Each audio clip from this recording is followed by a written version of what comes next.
Hey guys, thank you so much for joining me on today's episode of the Mindful Minutes. So today I want to talk about worrying. Raise your hand if you are a self-proclaimed worry-wart. That's me, and I'm sure a lot of you out there that are watching this video also. If you follow me on social media, you may have noticed that several weeks ago I posted something about worrying and did already put together an idea of a video to talk about worrying and how we can worry a lot less if that's even possible. But at that time, it was a thought in my head, but other things came up and it just wasn't really the right topic for the week. So this week, it's definitely the right time to talk about worrying. So you self-proclaimed worry-warts out there, say that 3 times fast. Listen up because we have a lot to talk about. I wanted to talk about worrying just because it seems like there's so many of us out there who worry about things that are completely out of our control. We worry about things coming up. We worry about how things in our past have affected people in our present or ourselves in the present. And what has worrying ever really accomplished for anybody who worries all the time? I can personally tell you that for me, worrying has accomplished zero. Because worrying really just ignites a lot of negativity and negative feelings within us. So when we worry, we spark a lot of feelings and different emotions that go on within our body. However, worrying doesn't just affect us emotionally, it does affect us physically as well. So for those of you who are the self-proclaimed worry-warts of the world, I encourage you to think twice when you worry too much about stuff that really we just can't control. When it comes down to it, at the end of the day, what does worrying about anything accomplish? It's naturally, obviously, we're going to worry to an extent. We are going to, at times, just feel worried for our loved ones, for our children, for our spouses, our partners. That's just human nature. But when you tend to focus and really just become wrapped up in the worry, that's when it, to me, in my opinion, becomes a little bit too much. So obviously we're gonna worry about our kids, we're gonna worry about our loved ones, we're going to worry about, our spouses, and we are just gonna want to, feel that they're going to be okay and safe in whatever the circumstances are. But there are so many of us out there that worry unnecessarily about things that we just don't know the outcome of, that we really can't predict. A long time ago, I used to work with somebody who was an excellent employee. She was a great coworker. She always did her job really well. People went to her for answers because she was an expert in what she did.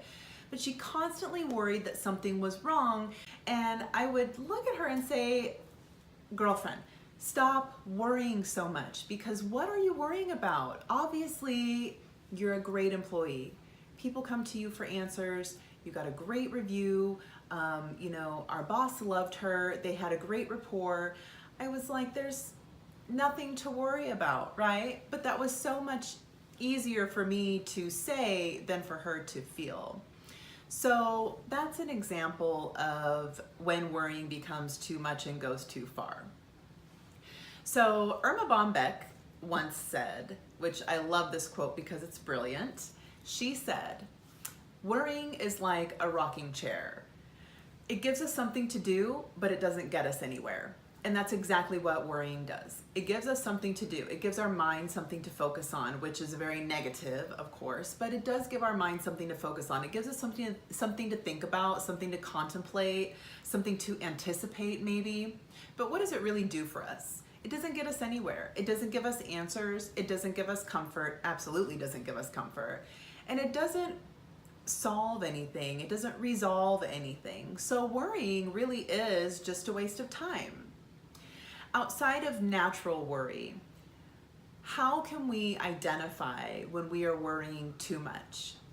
So, number one, if you are worrying too much, a good sign of that is when you feel anxious or anxiety that accompanies your worry. How are we able to kind of ground ourselves and bring ourselves back down to reality and say, okay, I shouldn't be worrying so much? And really, the answer to that question is number 2, knowing when to just calm down, take a deep breath, regroup, and say, okay, I know I can't predict the outcome of this. I don't know what the outcome is going to be. I don't know what the end of it is going to entail. However, I have faith that my child is going to come home safe and sound tonight. And you know what? Until a situation arises that I really need to be concerned about, I'm going to let them have a good time with their friends, and I'm going to watch my show right now and eat some popcorn until they come home. That is a great way of grounding yourself and bringing yourself right back down to kind of a cool and calm worry, if that makes sense at all.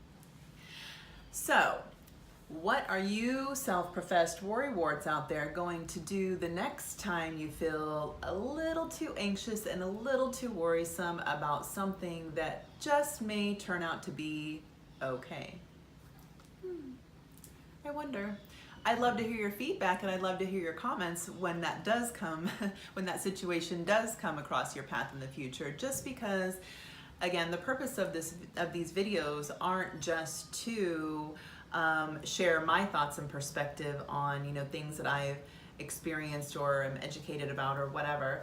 I love to hear feedback. I love to be able to keep the conversation a two-way street, and I love to keep it going. So if you have anything to share, please share it in the comments below so that I can also carry on that conversation with you. I'm excited to announce that beginning in the month of May, each Monday, I am going to introduce a Mindful Monday to the mindful community who follows me. So the reason why I decided to do a Mindful Monday each week is because I found these amazing mindfulness cards at this fabulous shop in Manhattan, Lower Manhattan, called Alphabets. Now, if you are from New York, I highly, highly, highly recommend that you check out Alphabets because they have the cutest and most quirky trinkets and just lots of really great things that you can use on a daily basis. So if you are a knick-knack lover, definitely check out Alphabets. However, I picked up the mindfulness cards at Alphabets, and I absolutely am in love with them so far, and I haven't even really started using them.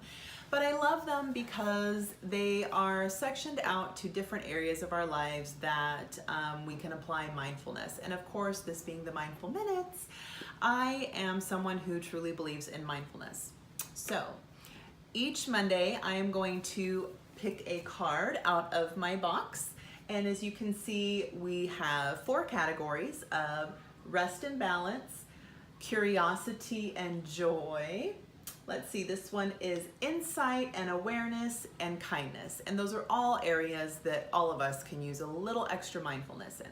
So I am going to each Monday draw a card and apply it to the week with some sort of mantra and just positive quote and statement for the week so that we can really start off our weeks on a positive and very, very mindful note. So again, if you follow me on Instagram and Facebook, please also look forward to Mondays beginning in May as I embark on a new journey of Monday mindfulness.